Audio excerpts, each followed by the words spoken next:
జై శ్రీరామ్. తెలంగాణ రాష్ట్రాల ప్రజల యొక్క మెదళ్లలో కుళ్ళు భావాలను, కుతంత్రాలను, మానసిక దౌర్భాగ్యాన్ని బలవంతంగా చొప్పించే ఒక కార్యక్రమం ఈ రోజు నుండి ప్రారంభం కాబోతుందన్న ప్రచారం జరుగుతోంది. దాని పేరు బిగ్ బాస్. అంటే ఈ రోజే స్టార్ట్ అవ్వడం ఇవ్వాలే కొత్తగాని కాదు. కొన్ని సంవత్సరాలుగా అది నడుస్తుంది. దాని ప్రభావం అంతో ఇంతో యువతపై పడుతోంది. ఇది ఖచ్చితంగా ప్రతి తల్లిదండ్రులు గమనించాల్సిన అంశము. అంటే ఒకప్పుడు టీవీలకే పరిమితమైన ఈ వింత పోకడ ఇప్పుడు సోషల్ మీడియాలో కూడా వచ్చేసింది. కొన్ని సోషల్ మీడియాలో కొన్ని ప్రచారాలు చూశాను నేను. ఇక ట్విస్ట్ మొదటి రోజు నుంచి ట్విస్ట్ అంట. ఎవరో ఇట్లా తలుపులు తీసుకొని పోతుర్రట, వెనుక నుంచి చూసి వీళ్ళెవరో చెప్పండి, వీళ్ళెవరో చెప్పండి, వాళ్ళు వస్తుర్రట, వీళ్ళు వస్తుర్రట, ఎవరెవరో వచ్చి అందులో జైన్ ఆ ఇంట్లోకి పోతుర్రట. ఆడ మగ తేడా లేకుండా సభ్యత సంస్కారం కనిపించని విధంగా అక్కడ వ్యవస్థ జరుగుతోంది. అంటే విషయం ఏంటంటే అన్ని చూపించకపోవచ్చు, విపరీతమైన చెండాలమంతా, కంపంతా, కుళ్ళంతా అక్కడ కనిపించకపోవచ్చు, తెర మీద కనిపించకపోవచ్చు. కానీ ఊహించుకునే క్రమం లోపల ఒక సగటు యువకుడు కానీ యువతి కానీ ఎంత డిస్టర్బ్ అవుతారనే విషయాన్ని ఇక్కడ దయచేసి ఆలోచించాల్సిన అంశం ఉంది. ఇప్పుడు బిగ్ బాస్ అనేది ఒకటి రావడం అనే దానివల్ల కొంత ఆదాయము వీళ్ళకి పెరుగుతుందేమో. వీళ్ళకు మన సెలబ్రిటీలకు అందులో పనిచేసిన వాళ్ళకి వస్తుందేమో, లేదా దాన్ని స్పాన్సర్ చేస్తున్న వాళ్ళకి వస్తాయేమో, ఆ ఛానల్ వాళ్ళు బతుకుతారేమో, లేదా ఆర్ట్స్ కంపెనీ వాళ్ళకి కొంత లాభం జరుగుతుందేమో ప్రచారం. ఇవన్నీ కూడా వేరే దాంట్లో వాళ్ళు సంపాదించుకునే అవకాశాలు పుష్కలంగా ఉన్నాయి. ఇందులోనే కాదు, బిగ్ బాస్ లోనే ఇలాంటి ఆ చెండాలం అంతా చూపెట్టి ఆ బతకాలా లేదా సంపాదించుకోవాలన్నది ఏం లేదు కదా. దయచేసి ఈ విషయాన్ని ఛానల్ వీళ్ళందరూ ఆలోచించాలా. ముఖ్యంగా దీన్ని ఎంకరేజ్ చేస్తున్న ప్రజలు ఆలోచించాలా. దాని విపరీత పరిణామం ప్రజల యొక్క, అంటే ఎక్కడ చూసినా, ఈవెన్ హిందీలో చూసినా, తమిళ్లో చూసినా, కన్నడలో చూసినా, ఎక్కడ ఏ భాషలో దీన్ని చూసినా దాని ప్రభావం ఖచ్చితంగా వాళ్ళ మీద ఈ రోజు కాకపోతే రేపు ఉంటుంది. రేపు కాకపోతే ఇంకా సంవత్సరానికైనా ఈ చెడు ప్రభావం అనేది ఖచ్చితంగా వాళ్ళ మీద చూపెడుతుంది. దయచేసి దీన్ని ఆలోచించండి. ఇది కాకుండా ఇంకా ఎన్నో ఉన్నాయి కదా పెట్టడానికి. ఈ బిగ్ బాస్లు ఒక రాష్ట్రంలో కూడా మించి విద్యార్థులందరినీ ఐఐటి స్కాలర్లనో వాళ్ళనో వీళ్ళనో తీసుకొచ్చి, అరే మీరు ఒక నెల రోజులు మీకు టైం ఇస్తున్నాం, మీకు ఒక ఛాలెంజ్ ఇస్తున్నాం, దీన్ని కనిపెట్టి చూపెట్టండి అని చెప్పని ఒక టాస్క్ ఇయ్యి కదా.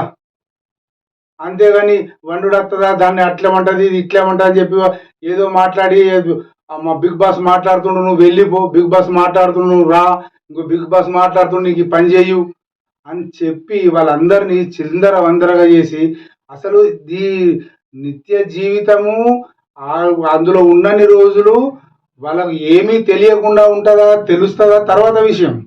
అంటే దాన్ని మనం చెప్పలేము, ఎందుకంటే మనం చూడలేం కాబట్టి. వాళ్ళు నిజంగా తెలియకుండానే అన్ని రోజులు అందులో ఉన్నారనుకుందాం. కానీ దానివల్ల వాళ్ళు సాధించిన ఏమున్నది, సెలబ్రిటీలు ఇస్తున్న సందేశం ఏమున్నది, పోనీ వినోదాత్మక అనుకుందామంటే ఇందులో వినోదం ఏమున్నది, అందులో వినోదం ఏమున్నది.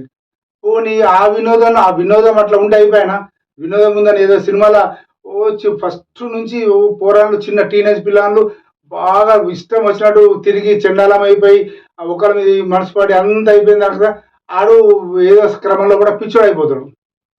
అంటే ఆ ప్రేమికుడు పిచ్చోడు అయిపోతాడు, ప్రేమికురాలు పెళ్లి చేసుకొని వెళ్ళిపోతుంది. అదే క్లుప్తంగా సినిమా స్టోరీ. ఇది అబ్బో మనం ప్రేమించినప్పుడు జాగ్రత్తగా ఉండాలి, ఇట్లా ప్రేమించొద్దు అని చెప్పని చివరకు చెప్తాడు. కానీ మొదటి నుంచి లాస్ట్ వరకు 2 గంటల సినిమాలో 150 నిమిషాలు కచరా చూపెట్టి, చెండాలం చూపెట్టి, అన్ని చూపెట్టి చివరగా చూపెట్టేది ఏంటంటే ఇదేంటే మేము దీనికోసం సినిమా తీసినాం. ఈ బిగ్ బాస్ కూడా అట్లాగే ఉందన్న ప్రచారం జరుగుతుంది. విమర్శలు కూడా చాలా తీవ్రంగా వస్తున్నాయి. దయచేసి దీన్ని సాధ్యమైనంత వరకు ప్రభుత్వం చొరవ తీసుకోవాలి. ఇట్లాంటివి మీరు పెట్టద్దురా భయ్ అని చెప్పని ప్రభుత్వం చొరవ తీసుకోవాలా. లేకపోతే ప్రభుత్వం చొరవ తీసుకోకపోతే ప్రజలే, చూసే వాళ్ళే, ఆడియన్సే దీని మీద ఖచ్చితంగా చూడకపోతే అయిపోయి వానికి తెలుస్తుంది అక్కడ ఎంతమంది చూస్తారు, ఎంతమంది చూస్తలేరు, ఏమవుతుందని చెప్పి తెలుస్తుంది కదా. అంత లోపల కట్ అయిపోతుంది. ఒక్కసారి కాకపోయినా ఈ సంవత్సరం ఈ చెండాలం ఉన్నా కూడా ఇంకోసారికి ఈ చెండాలం రాదు కదా అనే మాట కూడా వస్తున్నది జనం నుండి. చాలా మంది పేరెంట్స్ పిల్లలు ఇంట్లో ఉంటే పిల్లలు బిగ్ బాస్ చూడకుండా జాగ్రత్త పడుతున్న విషయాన్ని కూడా గమనించాలి. అంటే వీళ్ళు చూడాలనుకున్నా కూడా మనం చూస్తే మన పిల్లలు చూస్తారు, వద్దు మన పిల్లల్ని డిస్టర్బ్ చేయొద్దు అని చెప్పని సైలెంట్‌గా ఉంటున్న సందర్భాలు కూడా కనిపిస్తున్నాయి. సో ఇది ఒక రకంగా అనిపించినా కూడా ఇంట్లో చూడకపోతే మొబైల్‌లో బయటకెళ్ళినప్పుడు చూసుకోవచ్చు కదా అనే ఆలోచన పిల్లలకు కూడా రావచ్చు కదా! సో ఏదైనా ఇట్లాంటి చెండాలమైన అంటే ఇట్లాంటి మనిషి యొక్క మానసిక ప్రవర్తనను మార్చే, మానసిక దౌర్భాగ్యానికి ప్రేరణ ఇచ్చే ఇట్లాంటి ఆహ్, షోలను, రియాలిటీ షోలను బ్యాన్ చేయడమే ఉత్తమం. ప్రభుత్వం, కేంద్ర ప్రభుత్వం గూడా దీని మీద కరెక్ట్‌గా నిర్ణయం తీసుకోవాల్సిన అవసరం ఉంది. ఎన్నో బ్యాన్ చేసిర్రు గదా! అప్పట్లో ఎప్పుడో సుష్మా స్వరాజ్ ఉన్నప్పుడు ఎఫ్‌టీ వస్తుండే. అదేదో అదేందో ఎందుకేమో అది రాక్ మీద అటు ఇటు తిరుగుడు బట్టలు ఉంటాయా? ఉండయా? తర్వాత విషయం. అట్లాంటియి బ్యాన్ చేసినారు గదా! చాలా మటుకు. ఇంకెన్నో బ్యాన్ చేసిర్రు గదా! ఎన్నో ఆహ్, సోషల్ మీడియాకు సంబంధించిన గూడా ఎన్నో ఛానెల్స్ బ్యాన్ చేసిర్రు గదా! ఎన్నో బ్యాన్ చేస్తున్నారు గదా! దాంట్లో ఇదొకటి చేసేయండ్రు గదా! ఇట్లాంటి వల్ల ప్రజలకు నష్టమే. రేపటి భవిష్యత్తులో వాళ్ళ మానసిక స్థితిగతుల్ని అంచనా వేయడం కష్టమవుద్ది. దయచేసి ఇట్లాంటివి గాకుండా ఇంకా సాంప్రదాయబద్ధమైన భారతదేశ ఔన్నత్యాన్ని ప్రపంచానికి తెలియజెప్పే విధంగా ఏమన్నా రియాలిటీ షోలు పెట్టండి.